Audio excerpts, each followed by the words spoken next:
Imagine handing over $39 billion for, the world's most advanced fighter jets, only to realize the seller won't actually give you the passwords to upgrade them. Right. It's like buying a smartphone and being locked out of the App Store. Exactly. I'm your host, and today is June 18th, 2026, and that is exactly the standoff currently paralyzing talks between India and France.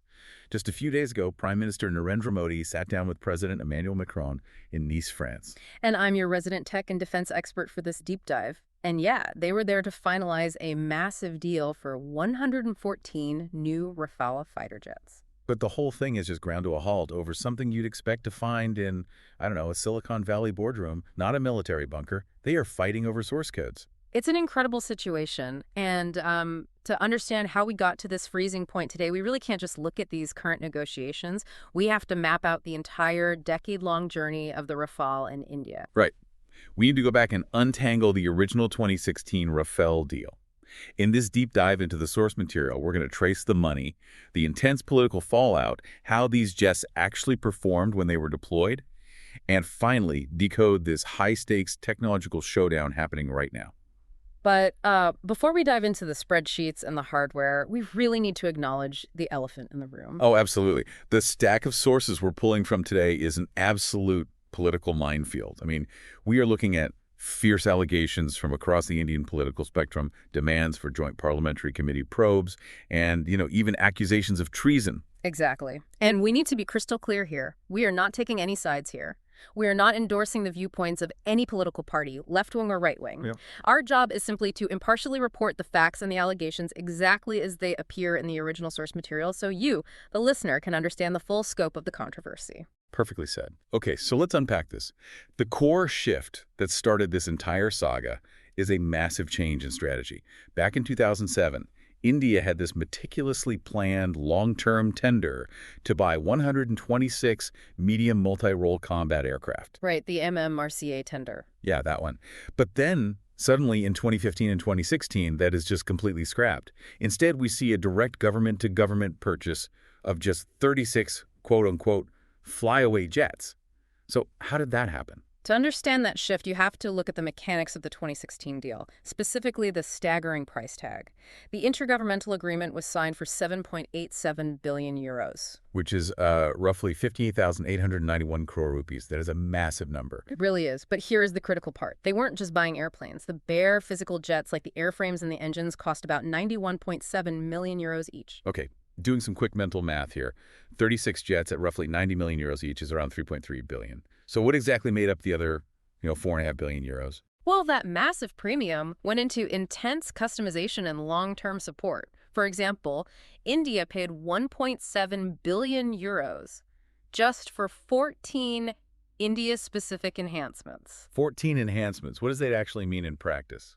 Well, take the cold start capabilities. If you park a standard jet at a high-altitude base like Leh, where the air is incredibly thin and temperatures just plunge well below freezing, you can't just turn the key and take off. Right, because the engine fluids freeze, I'm assuming. Exactly. The fluids freeze, the electronics act up. So India paid for severe weather engineering so these jets could scramble instantly in the Himalayas. They also paid for helmet-mounted sights. Oh, I read about this. This is wild. Yeah, instead of a pilot having to physically maneuver the nose of the plane to lock onto a target, they literally just have to look at the target through their visor and the missile systems sync with their eye movement. That is just sci-fi level stuff. It is. Plus, they bought advanced radar warning receivers and then another 700 million euros purely for the weapons package. Which included the Meteor and Scalp P missiles, right? Yep.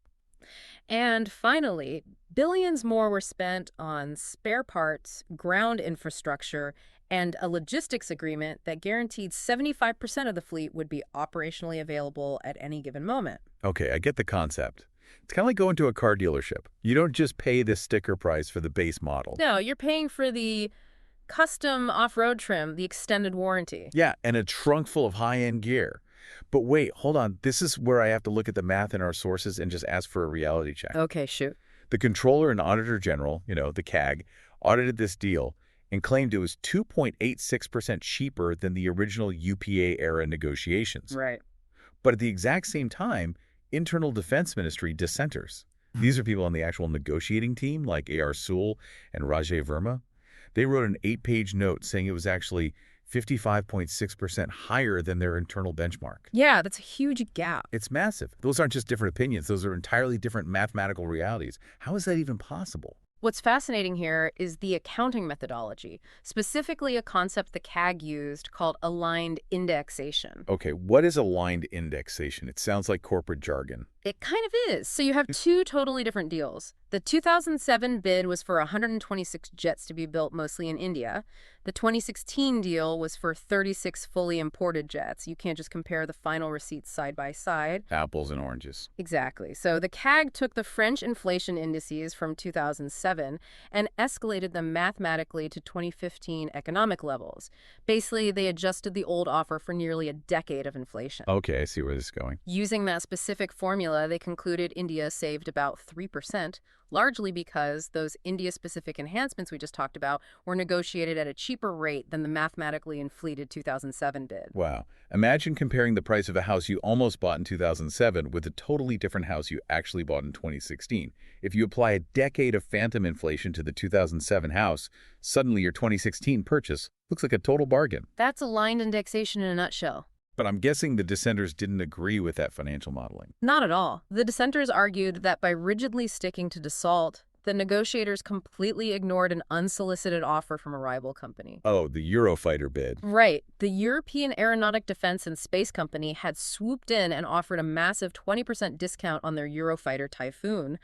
The dissenters felt that leverage was just, left on the table. Wow. And there's another fascinating economic angle pointed out by defense analyst Ajay Shukla. Which is what? The amortization of research and development. When you develop custom tech like those helmet sights or cold start engines, there is a massive upfront engineering cost. Right. R&D isn't cheap. Exactly. Now, normally if you buy 126 jets, that R&D cost is spread out thinly across the whole fleet. But because India only bought 36 jets, they absorbed almost the fully loaded development cost over a tiny production run. Oh, so they paid the same development fee but got way fewer planes out of it. Yes. Shukla argued India was effectively subsidizing French aerospace R&D rather than just paying for the manufacturing of the hardware. That makes a lot of sense. Yeah. And, because India was paying this massive premium, domestic law demanded that France reinvest a huge chunk of that money back into the Indian economy. Right, the offsets. Yeah, you don't just hand over almost 8 billion euros and let it all leave the country. Which brings us to the absolute epicenter of the political storm, the offset clause. Precisely. The 2016 agreement mandated a 50% offset obligation. That meant Dassault and its French partners legally had to pump 3.9 billion euros back into the Indian defense manufacturing sector. And historically, a lot of that heavy lifting would go to a state-owned aerospace giant, someone with decades of infrastructure, like Hindustan Aeronautics Limited, right? Right, HAL. But in this case, the primary offset partner became Reliance Defense, a company owned by Anil Ambani. And the political controversy just exploded because of the timeline. The timeline is wild. Reliance Defense was incorporated a mere 12 days before Prime Minister Modi stood in Paris in April 2015 and announced the 36-jet deal. Yep, 12 days. Dassault quickly formed a joint venture with Reliance called DRAL, and they announced these grand plans to build an aerospace manufacturing hub on 119 hectares of land in Nagpur. I mean, a company that is barely 2 weeks old gets partnered on a multi-billion euro international defense offset. I can totally see why that raised eyebrows. So how did that partnership actually play out on the ground? Well, it didn't meet the grand expectations, to put it mildly. Reliance was facing a severe cash crunch. The joint venture in Nagpur really only ended up producing minor components like engine doors. But not exactly a full fighter jet assembly line. No, it certainly wasn't the transformative technology transfer that was promised. The situation deteriorated to the point that by 2023, Dassault was actively trying to buy out Reliance's 51% stake. Wow, just to salvage the operation. Exactly, just to take sole control of the facility.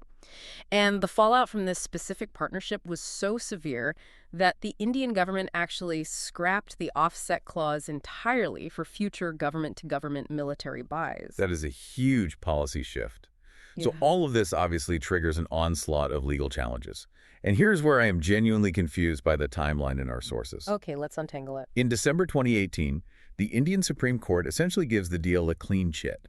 They dismissed petitions demanding a Central Bureau of Investigation probe, and they relied heavily on pricing details submitted by the government in, quote, sealed covers. Right, the sealed covers were very controversial. So the highest court in India says, nothing to see here, but then France does the exact opposite. They did. In a stunning turn of events in June 2021, France's National Financial Prosecutor's Office, the PNF, opened a formal criminal probe into the exact same deal. Why did the French jump in if the Indian courts had basically closed the book? It was triggered by relentless pressure from a French anti-corruption NGO called Sherpa and some really explosive investigative reporting by the French outlet Mediapart. Ah, okay. A French judge was appointed to investigate suspected corruption, influence peddling, and favoritism. And they weren't investigating low-level bureaucrats here. Who are they looking at? The probe targeted former French President François Hollande, who originally signed the deal, his defense minister Jean-Yves Le Drian, and Emmanuel Macron, who was the finance minister at the time. That goes all the way to the top. And the French auditors actually found a physical money trail, right? Something involving scale models. Yes, and this is where it gets incredibly specific and a little bizarre. The French anti-corruption agency audited Dassault's accounts and discovered a suspicious, undocumented payment of 1 million euros to an Indian middleman named Sushan Gupta. A middleman who, if I recall from the sources, was already heavily implicated in a completely separate defense scandal, the Augusta Westland chopper scam. Exactly the same guy. When the French auditors demanded to know why Dassault paid 1 million euros to this individual, Dassault's official explanation was that the money was used to manufacture 50 scale models of the Rafale jet. Scale models? Like toys. Like oversized display models, yeah. But when the auditors asked to actually see these models, or even just a photograph of them, Dassault couldn't produce a single shred of evidence that they ever existed. Wait, 1 million euros for invisible models? Yeah. It raised massive red flags that this was actually a hidden commission to influence the deal from the inside. So you have this dizzying split screen. You have politicians screaming treason, you have the French investigating their own former president over invisible toy airplanes, and you have billions of euros changing hands. That's a lot of noise. But despite all the courtroom drama and the financial gymnastics, the true test of a multi-billion-dollar fighter jet isn't in a ledger. It's in the sky. When the rubber finally met the runway, how did the Rafale actually change India's strategic posture? It had an immediate, undeniable impact. Think back to the summer of 2020, the Galwan Valley crisis with China. The Indian Air Force rapidly deployed the newly arrived Rafales, rushing them into bases at Ambala and Hasimar. Bases that had just been upgraded, right? Yeah, they had just received 400 crore rupees in specialized infrastructure upgrades just to house them.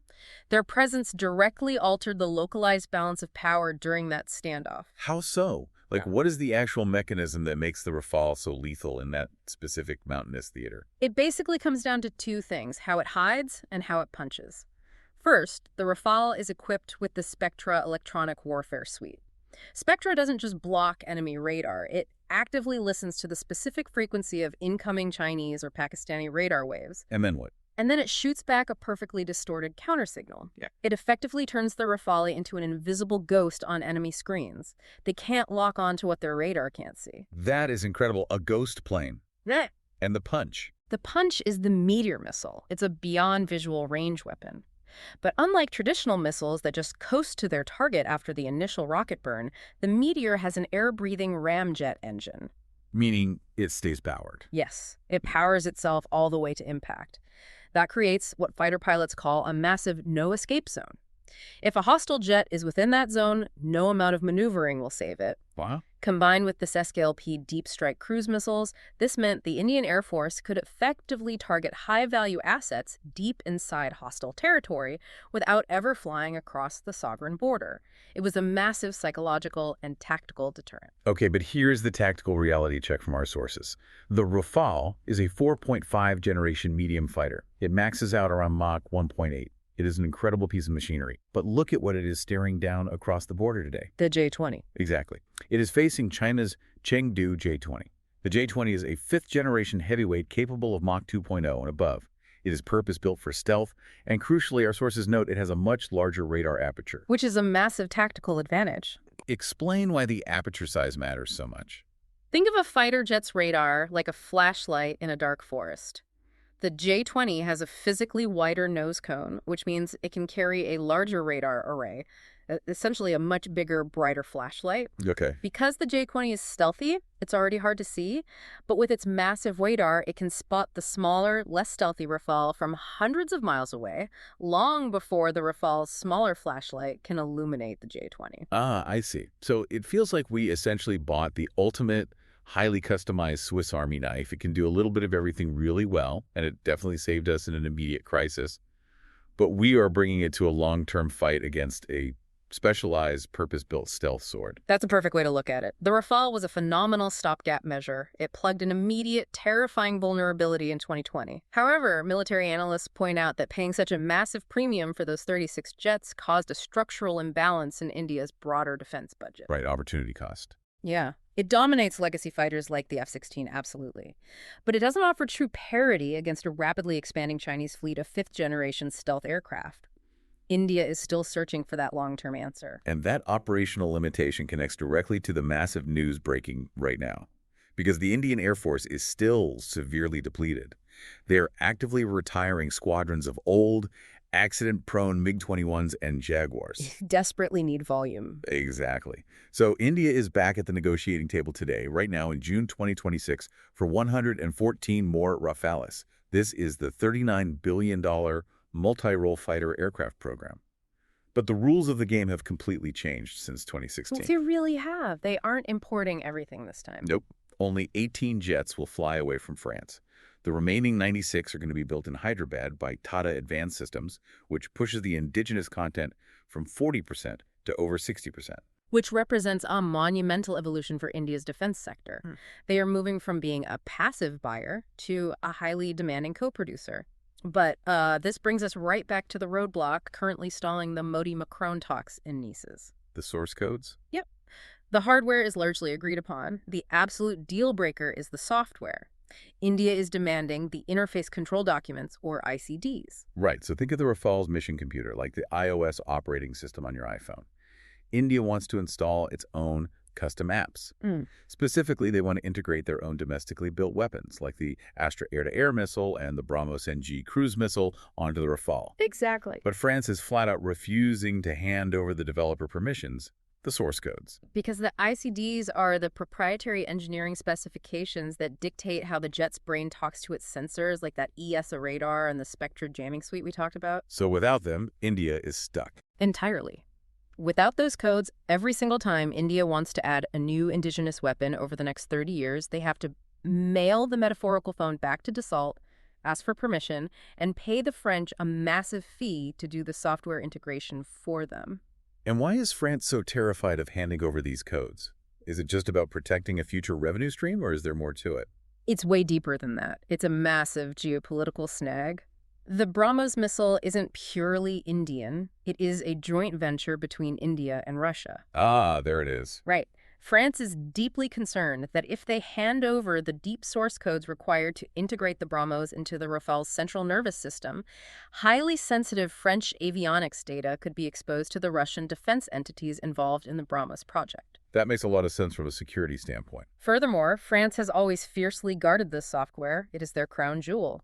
They've previously refused similar source code requests from the UAE and even Germany. But wait, here is a fascinating contradiction from the sources that just blew my mind when I read it. What's that? So France is refusing to share the software with the Rafale. But just a few months ago, in late 2025, the French aerospace company Safran signed a deal to fully co-develop a brand new engine for India's upcoming fifth-generation AMCA fighter. That's right, they did. And in that engine deal, France agreed to a full intellectual property transfer. They're even sharing the technology to forge single-crystal turbine blades. Which is incredibly rare. Exactly. For context for you listening, that is the hardest, most complex part of building a jet engine, making metal blades that won't melt at extreme temperatures. Why on earth would France gladly give India the ultimate hardware IP, but fiercely guard the software of a current-gen fighter? If we connect this to the bigger picture, it reveals the true hierarchy of modern defense technology. France is willing to share future clean sheet technology like the AMCA engine because they are co-developing it from scratch. They're splitting the bill. Exactly. They are sharing the massive development costs and the long-term risks with India. But the operational software, the combat-tested algorithms running their current flagship export, the Rafale, that is their immediate cash cow. It's their monopoly right now. It is their most vital asset today. Without those interface control documents, India remains structurally tethered to France. Every time the Indian Air Force wants to upgrade a weapon, tweak a sensor, or adapt to a new threat over the entire lifespan of those 114 jets, France gets to control the timeline and the price. Wow. So let's tie this all together for you. Over the last 10 years, we've watched India undergo this massive transition. In 2016, they were a desperate buyer, willing to accept waived bank guarantees, willing to partner with an opaque 12-day-old offset company, and willing to pay a massive premium just to get functional jets on the tarmac. Night and day compared to now. Exactly. Yep. Now, in 2026, they are a highly demanding co-producer. They are insisting on building fuselages in Hyderabad and literally threatening to walk away from a $39 billion deal over source codes. It really forces you to look at how national security is actually defined today. True sovereignty isn't just about parking a physical jet on your runway. It's about owning the code that tells the missile when to fire. Absolutely. And as India stands firm on this no ICD, no deal ultimatum in Nice, it leaves us with a profound realization about modern warfare. I mean, we spent the entire 20th century believing military supremacy was forged in titanium, thrust, and aerodynamics. Right. But looking at this incredibly tense standoff with France today, you really have to ask yourself, have we quietly crossed into an era where the ones and zeros running the mission computer are vastly more valuable and far more fiercely guarded than the fighter jet itself? That is a phenomenal question, and one we will definitely be watching closely as these talks either break through or break down. Thank you for joining us on this deep dive into the source material, untangling the incredibly complex journey of the Rafale. Keep questioning the world around you. We'll catch you next time.